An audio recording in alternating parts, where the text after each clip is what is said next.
welcome to Coffee Talk. This is Dion Cavelli hanging out here with Pastor Aaron, and it's our second one. Mm-hmm. Is that what this is? Yep.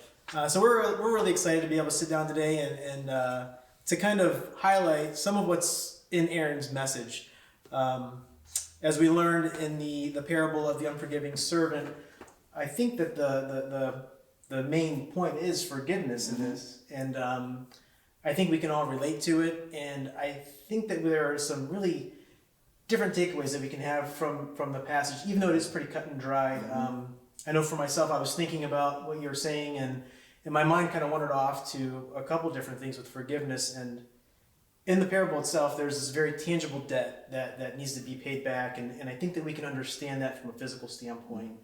But I was really thinking about more of the sort of like heartbreak kind of forgiveness. Yeah. And I didn't know if maybe we could sit and talk about that. Yeah. As we hang out here today. So. Yep. No, I love that. I think for this true idea of forgiveness, it is a heart thing. It's maybe one thing to say, I owe you $10, we'll pay it back or not. That's very tangible, like you said. But it's often hard to quantify our feelings when we've been wronged and our heart knows it. And I think for me, looking at forgiveness as that entity of, I want payback.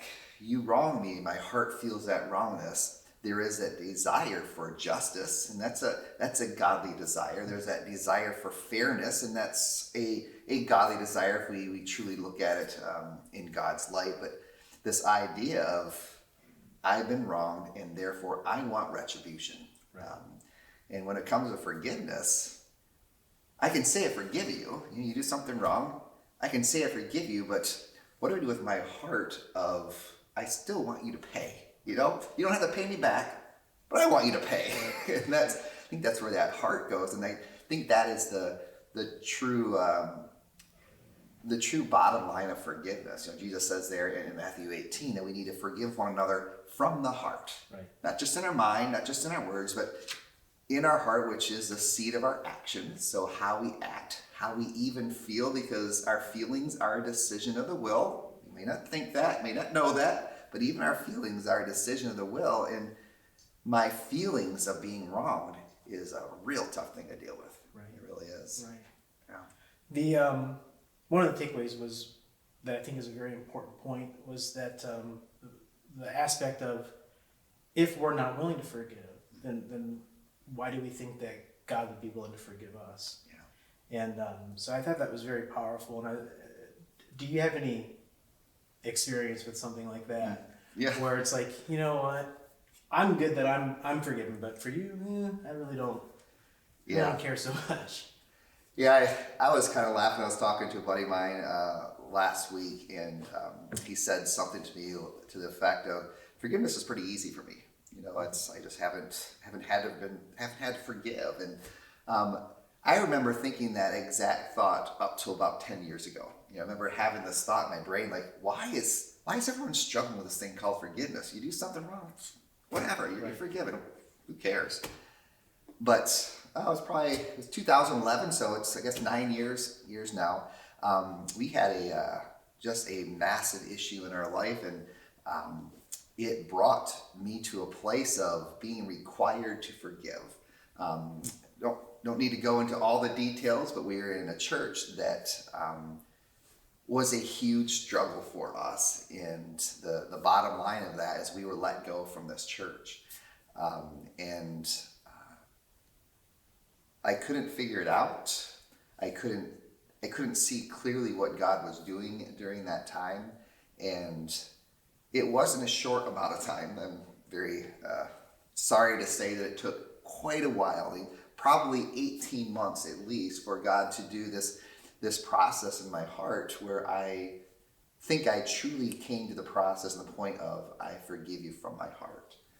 It wasn't completely their fault. I was to blame in a lot of this. There was a lot of pride. There was a lot of things in my own life that God needed to check me on.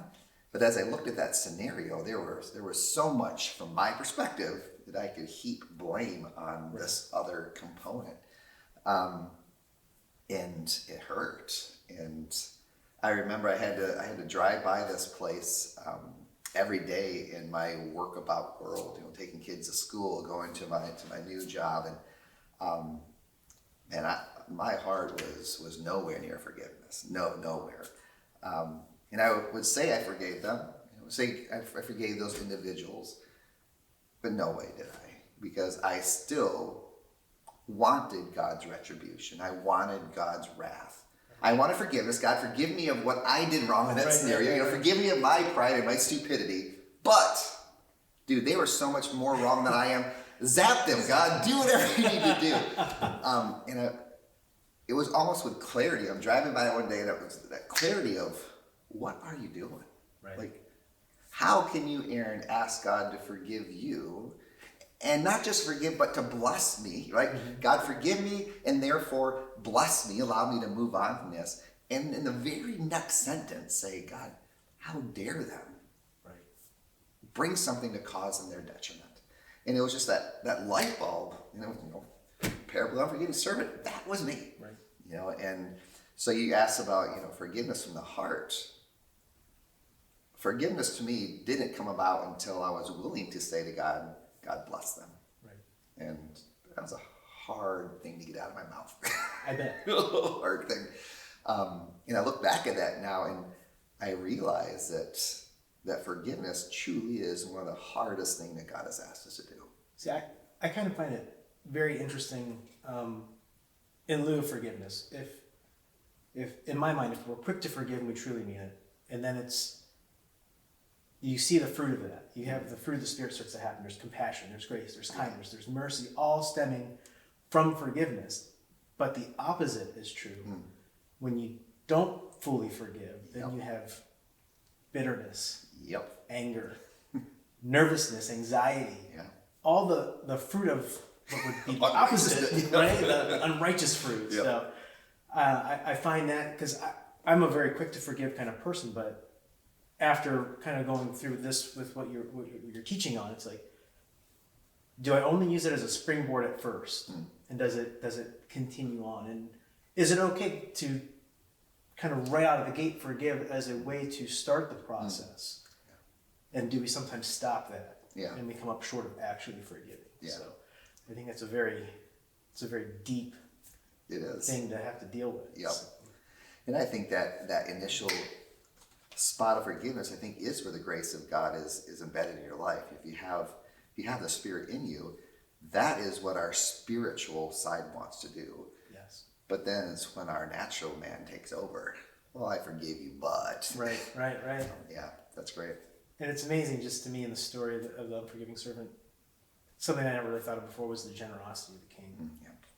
And first of all, why would you lend somebody that much money? Right? Do you really expect them to pay it back? And I think that there's a great lesson for us to learn just in that thought. Absolutely. So it's encouraging. It's a good place to start in many ways in our lives. It is. But the authenticity can't be missing, right? Yeah, for sure. Well, guys, hey, thank you so much. We're gonna wrap this up this week and kind of leave it at that. I want to encourage you all to go through the book of Matthew. Try to get ahead of us as we go through this series with Aaron in the next couple of weeks.